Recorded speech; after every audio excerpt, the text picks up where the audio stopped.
Hi, Dave from the Tiki Bar Online here again, and we are at Burns Tobacconist in Chattanooga, Tennessee. Imagine that.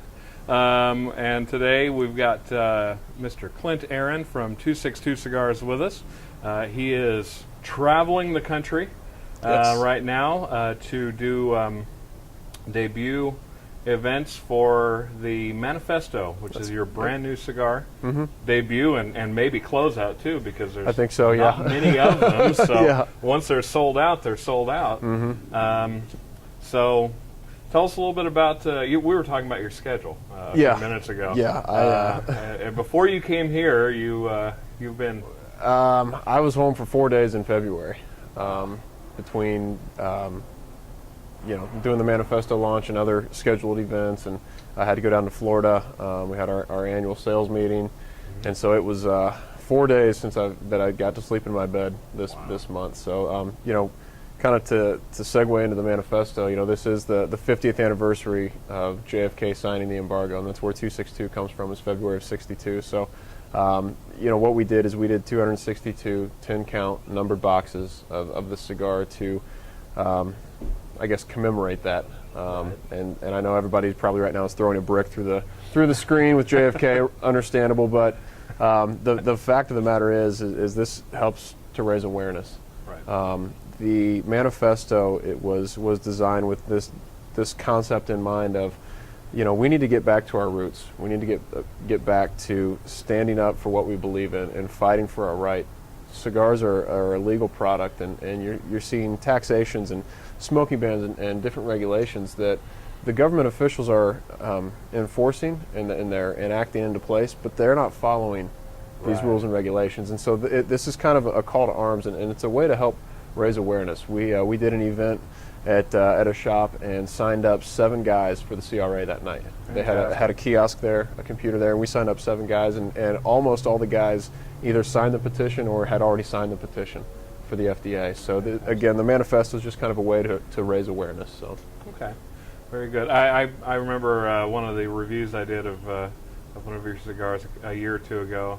Said it's the only cigar with its own manifesto, or at least the only cigar that you can buy legally in the United States with its own manifesto. Right.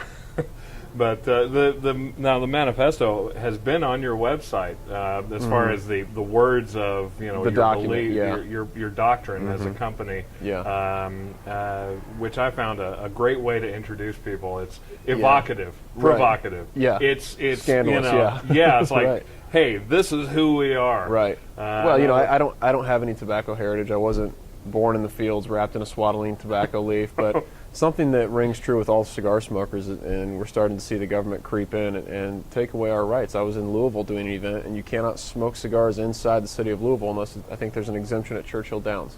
So even a cigar shop, we're out there and we're huddled up outside on the front stoop smoking cigars in a cigar shop. Same in Washington State. So they're really trying to snuff us out, which is frustrating. And to kind of get on my soapbox, they say, the machine-made flavored cigars, and I think we do need to separate those from the premium hand-rolled cigars. But they say that these are the stepping stones to kids learning, wanting to smoke. Well, if that's the case, then you've got to get rid of Bartles and James. You've got to get rid of wine coolers. You've got to get rid of all the flavored whipped cream vodkas, because an 18-year-old kid, 19-year-old kid, he's not going to go reach for a Glenlivet Scotch. I mean, let's just be honest. He's going to reach for a Zima, or I don't even know if they have Zima, but anymore. But whatever the modern equivalent of a Smirnoff beverages. Right.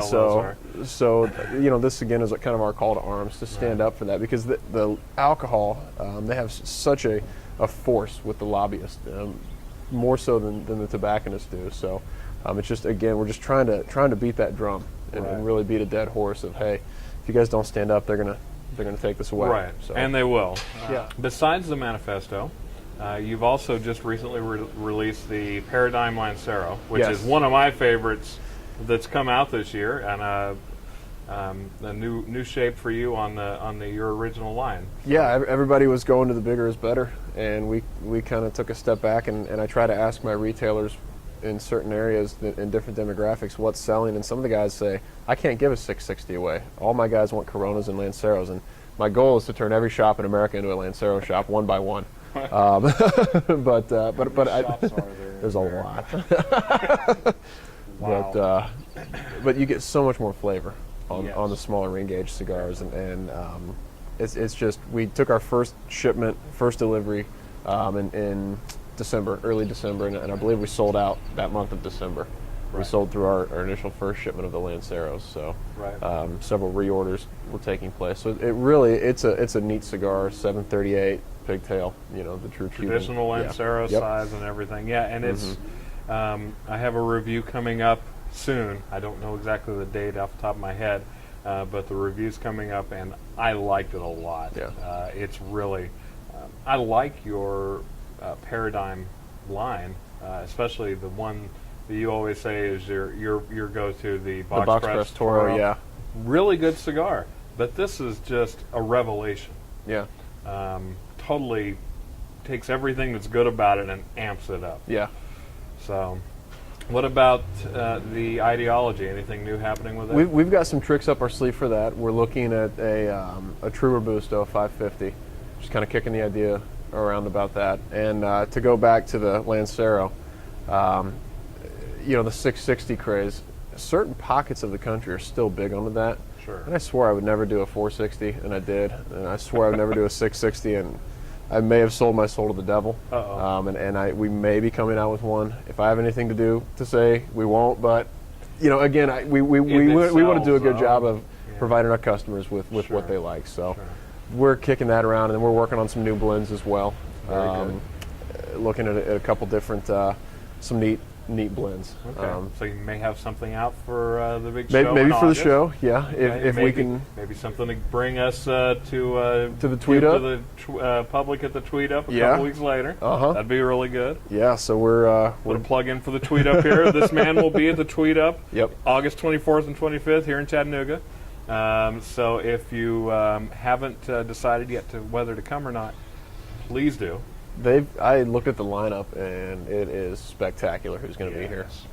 A lot of good guys in the industry Hats gonna off be to here. Matt Yeah. for really pounding the pavement on getting a bunch of people that didn't come last year, and we were able to get pretty much everyone that was here last year to come back because they had a great time. So, okay, well the light is failing, and it's March 1st, and spring is here. Whether or not the full calendar blooms. says. Yeah. We've got, we had severe weather yesterday and beautiful weather today and more severe weather heading in tomorrow. That's the way it is in Tennessee in springtime. Yeah. So, Clint, thank you very much for David, coming down. I appreciate it. Thank you you. for selecting Burns as one of your top 10 How could I not? stores for doing the manifesto and giving us an opportunity to try it. And wish you much success with Thank this and with any other projects that you can't talk to us about at the moment. So, Well, thank you. Thank you. And that's it. We're going to head back inside. It's almost dinner time. And then more smoking, maybe some drinking. I don't know. We'll see what happens. Have a great day or evening, wherever you are and whenever you're watching.